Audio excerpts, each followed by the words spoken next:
பேரவைத் தலைவர் அவர்களே, முதலமைச்சர் அவர்களே, எதிர்க்கட்சி தலைவர் அவர்களே, அமைச்சர் பெருமக்களே, சட்டமன்றத்திலே இருக்கும் அனைத்து சட்டமன்ற உறுப்பினர்களுக்கும் முதல் கண் எனது வணக்கங்களை தெரிவித்துக் கொள்கிறேன். 52 ஆண்டுகள் முடிந்து 53வது ஆண்டில் அடியெடுத்து வைக்கும் நமது முதல்வர் அவர்களுக்கு உங்கள் அண்ணன் கேப்டன் விஜயகாந்த் அவர்கள் சார்பாகவும் தேசிய முற்போக்கு திராவிட கழகத்தின் சார்பாகவும் எங்களுடைய மனப்பூர்வமான பிறந்த நாள் வாழ்த்துக்களை இந்த அவையிலே தெரிவித்துக் கொள்கிறேன்.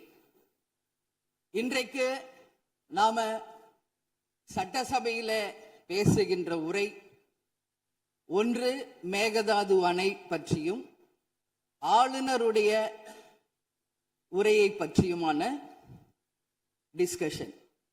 சற்றேறக்குரிய 1.5 மணி நேரமா ஒரே டாபிக் தான் இங்க போயிட்டு இருக்கு. அந்த வாய்ப்பு அனைத்து சட்டமன்ற உறுப்பினர்களுக்கும் சமமாக வழங்கப்பட வேண்டும் என்ற வேண்டுகோளை பேரவைத் தலைவருக்கு நான் வைக்கிறேன். நிறைய பேருக்கு வாய்ப்பு கிடைக்குது, நிறைய பேருக்கு வாய்ப்பே கிடைக்காமையே போயிடுது. இது சட்டமன்றம், எல்லாருக்கும் ஈக்குவாலிட்டி, எல்லாருக்குமே வாய்ப்பு தரணும் பேசுறதுக்கு. அது நீங்க அவைத்தலைவர் அவர்கள் நீங்க அதை பார்த்துக்கோங்க. அதுக்கு அடுத்தது அன்று ஆளுநர் உரை, அது தமிழ்தாய் வாழ்த்தோடு ஆரம்பிக்கப்பட்டதை தேசிய முற்போக்கு திராவிட கழகம் மனப்பூர்வமாக அதை வரவேற்கிறோம். அதே போல ஆளுநர் உரை அன்றைக்கு ஆளும் கட்சியின் உரையாக இருந்தது என்பதை யாரும் மறுக்க முடியாது. ஒரு ஸ்போக்ஸ் பர்சன் மாதிரி ஆளுங்கட்சியை பற்றி மட்டுமே அவருடைய உரை இருந்தது. நமது தமிழ் மொழி தாய்மொழி, நம்மளுடைய அன்னை தமிழ் அன்னை. அந்த தமிழ் மொழியை நாம் சொல்றது செந்தமிழ் அப்படின்னு சொல்லுவோம். அதை நாம் கேட்கும்போது அது நம் காதல தேன் பாய்ந்ததாக தான் நம்ம எல்லாரும் சொல்வோம். ஆனால் அன்றைக்கு ஆளுநர் உரையில் 37 நிமிடங்கள் அவர் பேசியதாக ஒரு குறிப்பு இருக்கு. ஆனா 37 தவறுகள், தமிழை பற்றி உச்சரித்தவை அத்தனையுமே மிக மிக ஒரு வேதனையான ஒரு விஷயமாக இங்க நான் பார்க்கிறேன். நம்மளுடைய தலைவர்கள், அறிஞர் அண்ணாவாகட்டும், கலைஞராகட்டும், ஐயா காமராஜர் ஆகட்டும், அனைத்து பெருந்தலைவர்கள், அதே போல வேலு நாச்சியார், இது போன்ற அவர் ஒவ்வொரு பேரை சொல்லும் பொழுதும் முற்றிலுமாக அவருடைய உரையில அத்தனை பிழைகள் அன்றைக்கு இருந்தது. உறுப்பினர் உட்காருங்க. உட்காரணுமா? உட்காருங்க, நான் பேசுறேன். உட்காரு. இல்ல உட்காருங்க ப்ளீஸ். மாண்புமிகு உறுப்பினர் ஆளுநர் உரை மீது சொல்லுகிற போது தமிழ் உச்சரிப்பு பற்றி அவர் குறிப்பிட்டார்கள். வேறு மாநிலத்தை சேர்ந்த ஒரு ஆளுநர்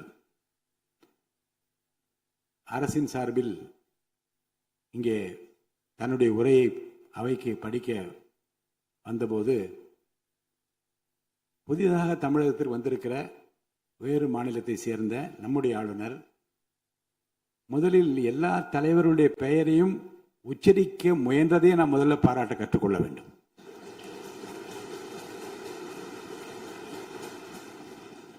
இன்னொன்று, எல்லா பெயர்களையும் விடாமல் படிக்க வேண்டும் என்று அவர் காட்டிய ஆர்வத்தை நீங்கள் பாராட்ட வேண்டும்.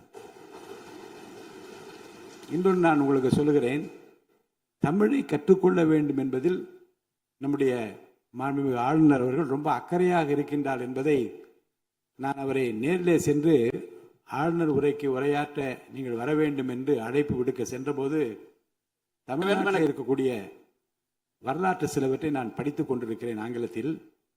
அதில் சுதந்திர போராட்டத்தில் இவ்வளவு பெரிய வீரர்கள், இவ்வளவு பெரிய தியாகிகள் தமிழ்நாட்டில் இருக்கின்றார் என்பதை பார்த்து நான் ரொம்ப வியப்படைகிறேன் என்று சொன்னார்.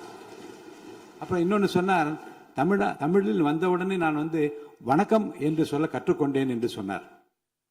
அப்புறம் நான் சொன்னேன், இன்னும் அதிகமாக கற்றுக்கொள்ளலாம், நல்லா இருக்கீங்களா என்று கேளுங்கள் அப்படி என்று சொன்னேன். ஆங்கிலத்தில் அதுக்கு நான் மொழிபெயர் சொன்னேன், நல்லா இருக்கீங்களா என்று ஆரம்பித்தார். நான் உடனே பதில் சொன்னேன், நல்லா இருக்கேன், ஐ எம் ஆல் ரைட் என்று சொன்னேன். உடனே அதை ரிப்பீட் பண்ணார். இதை சொல்லுவதற்கு காரணம் என்ன என்றால், தமிழ்நாட்டுக்கு வந்திருக்கிற, நம் நிலைமையை புரிந்திருக்கிற, நம் உணர்வுகளை புரிந்திருக்கிற ஒரு மாண்புமிகு ஆளுநர் இங்கே வந்து படிக்க முயலுகிற போது உச்சரிப்பு வருவது கொஞ்சம் சிரமமாகத்தான் இருக்கும். ஆனால் நம்முடைய கருத்தை முழுமையாக ஏற்றுக்கொண்டு கௌரவத்துடனும் கண்ணியத்துடனும் இந்த அவையை நடத்திய அவருக்கு நாம் நன்றி சொல்ல கடமைப்பட்டிருக்கோம். மேற்கொண்டு அதை விமர்சனம் செய்ய வேண்டாம் என்று நான் கேட்டுக்கொள்கிறேன். அதை நான் ஏற்றுக்கொள்கிறேன் பேரவைத் தலைவர் அவர்களே. அட்லீஸ்ட் தேன் வந்து பாய வேணாம், ஈட்டி வந்து பாய்ந்தது அது அன்றைக்கு, இது யாரும் மறுக்க முடியாது. அதே போல இன்றைக்கு நம்மளுடைய பேரவையில முதல்வர் அவர்களுடைய பிறந்த நாள். முதல்வருக்கு ஒரு கோரிக்கை வைக்கிறேன். இங்கு நான் சட்டமன்றத்திற்கு வந்த நாட்களில் இருந்து அவை பணியாளர்கள் எல்லாருக்கும் இது மாதிரி ஒரு டம்ளர்ல ஒவ்வொரு இடமா போய் தண்ணி கொடுத்துக்கிட்டு இருக்காங்க. இன்னைக்கு நம்ம ரொம்ப அட்வான்ஸ்டா போயிட்டு இருக்கோம். இன்னும் ஸ்டில் அந்த ஓல்டு மாதிரி போயிட்டு இருக்கு. இல்ல ஒரே ஒரு விஷயம், மாண்பு உறுப்பினர் வந்து இந்த தேன் வந்து பாய்ந்து அந்த வார்த்தை அவைக்குள் நீக்கப்படுகிறது. அதை எடுத்துருங்க. அடுத்ததுங்க, இது மாதிரி கொடுக்கறது வந்து ஒன்லி கிளீன்லினஸ் ஒண்ணு.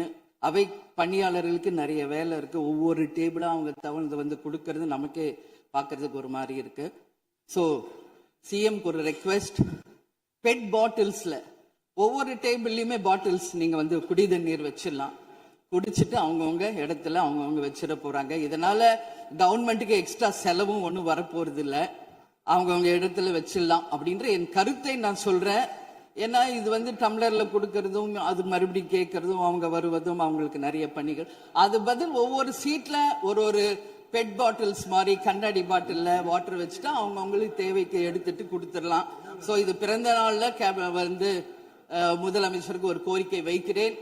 அதுக்கு நாம நெகிழியில வேண்டாம், பிளாஸ்டிக் பாட்டில்ஸ் நம்ம வந்து அலோவ் பண்ண வேண்டாம், கண்ணாடி பாட்டில்ல நம்ம வைக்கலாம். உறுப்பினர் மாண்புமிகு பேரவைத் தலைவர் அவர்களே, அந்நியார் அவர்கள் ஒரு நல்ல கருத்தை இங்கே சொல்லியிருக்கிறார்கள். அந்த கருத்து ஏற்புடையது அல்ல என்பதை நான் தெரிவித்துக் கொள்ள கடமைப்பட்டிருக்கிறேன். என்ற கோபம் வந்தால் தண்ணி பள்ளி கொண்டு ஏறதுக்கு வாய்ப்பு இருக்கிறது.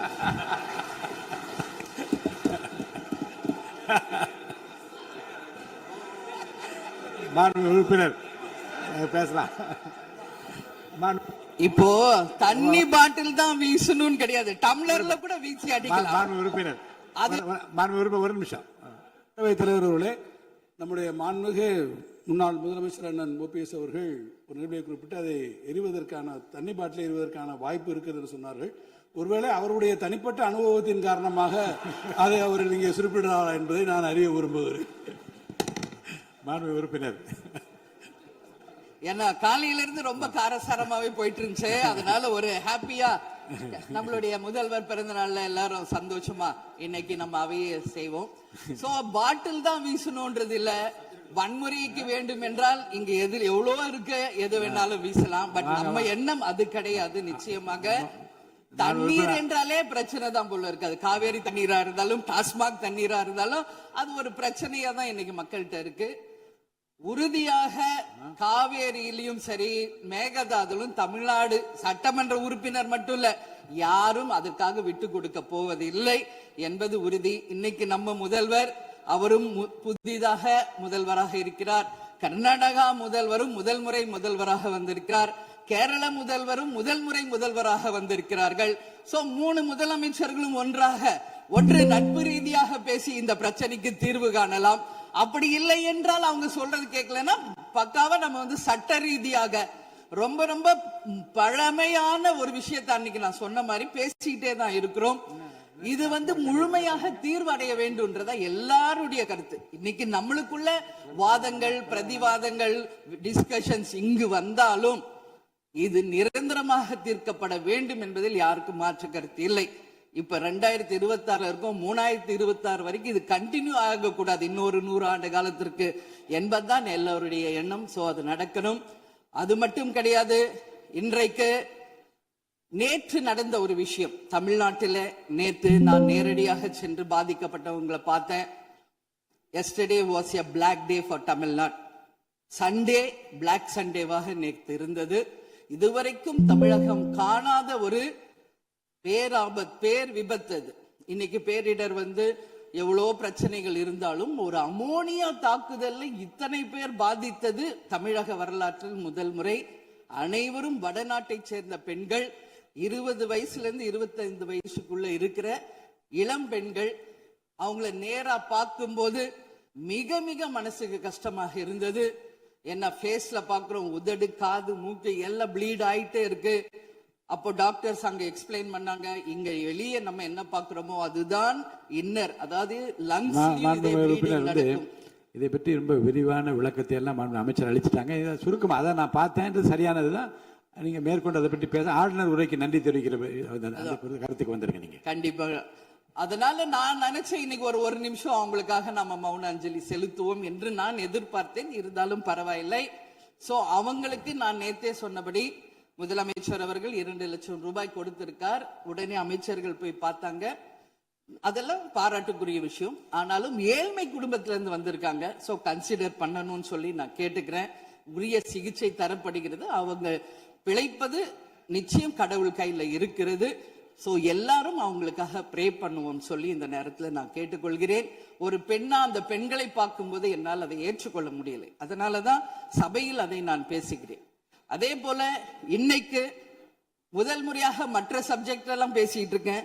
என்னுடைய தொகுதியை பற்றி இதுவரைக்கும் நான் பேசவே இல்லை. நான் சட்டமன்ற உறுப்பினராக வெற்றி பெற உறுதுணையாக இருந்த திராவிட முன்னேற்ற கழகத்திற்கும் அதன் தலைவர் அண்ணன் ஸ்டாலின் அவர்களுக்கும் இந்த நேரத்தில் என் நன்றிகளை தெரிவித்துக் கொள்கிறேன். விருதாச்சலம் தொகுதி 2006 புரட்சி கலைஞர் கேப்டன் அவர்கள் முதல் முறையாக வெற்றி பெற்று ஒரு சரித்திர சாதனை படைத்த தொகுதி. மீண்டும் அந்த தொகுதியிலேயே என்னை வெற்றி பெற செய்த விருதாச்சலம் தொகுதி மக்களுக்கு என்னுடைய மனப்பூர்வமான நன்றிகளை இந்த அவையிலே தெரிவித்துக் கொள்வதில் பெருமை அடைகிறேன். அதே போல அந்த விருதாச்சலம் தொகுதி மக்களுக்கு நான் என்னைக்கும் உண்மையாக இருப்பேன், நேர்மையாக இருப்பேன் என்பதையும் இந்த நேரத்தில் தெரிவித்துக் கொள்கிறேன். அவைத்தலைவர் அவர்களே, இதுல விருதாச்சலம் தொகுதிக்கு தேவையான அத்தனை விஷயங்களும் நான் எழுதியிருக்கேன். அவை நேரத்தை நான் அதிகம் ஏற்றுக்கொள்ள எல்லாருக்கும் வாய்ப்பு தரணும் அப்படின்றதுனால ஒரு 3 பாயிண்ட் மட்டும் சொல்றேன். முடிந்த பிறகு இதை உங்க நேரடியா உங்க கையில் நான் தருகிறேன். அதை நீங்கள் எடுத்து தீர்மானமாக நிறைவேற்றி அதை நிறைவேற்றி தரணும்னு சொல்லி கேட்டுக்கிறேன். விருதாச்சலம் ஒரு மாவட்டமாக அறிவிக்கப்பட வேண்டும் என்று ஒரு நீண்ட நெடிய கோரிக்கை பல ஆண்டுகளாக இருக்கிறது. அதுதான் அங்கு எல்லா மக்களினுடைய விருப்பம். அதை நீங்கள் முதல்வர் அவர்களும் அவைத்தலைவர் அவர்களும் கவனத்தில் கொண்டு விருதாச்சலத்தை ஒரு தனி மாவட்டமாக அறிவிக்க வேண்டும் என்பதை இந்த நேரத்தில் நான் சொல்கிறேன். அதே போல பீங்கான் தொழிற்சாலை மற்றும் கல்லூரி தமிழ்நாட்டில் வேறு எங்குமே கிடையாது. அது விருதாச்சலத்துல மட்டும்தான் இருக்கு. கவர்மெண்ட் அந்த ஃபேக்டரியும் சரி, ஒரு காலேஜும், பட் ரொம்ப ரொம்ப ஒரு நலிவுற்ற நிலையில் இருக்கிறது. சோ அதை நீங்க கட்டாயமாக மிகப்பெரிய அளவுல டெவலப் பண்ணி அதன் மூலம் வேலை வாய்ப்பையும் அதே நேரத்தில் எக்ஸ்போர்ட் பண்றதுக்கும் கட்டாயம் அரசு நிச்சயம் எங்களுக்கு ஒத்துழைக்க வேண்டும் என்பதை கேட்டுக்கொள்கிறேன். விவசாயம் நிறைந்த பகுதி, அங்கு குடிதண்ணீர்ல மாசு இருக்கிறதுனால நிறைய மக்களுக்கு கிட்னி பாதிக்கின்ற ஒரு நிலைமை இருக்கு. சோ அங்க கூட்டு குடிநீர் திட்டத்தை கொண்டு வர வேண்டும். மரவள்ளி கிழங்கு, மக்காச்சோளம், நெல், கரும்பு இவைதான் அங்கு அதிகமாக விளைகிறது.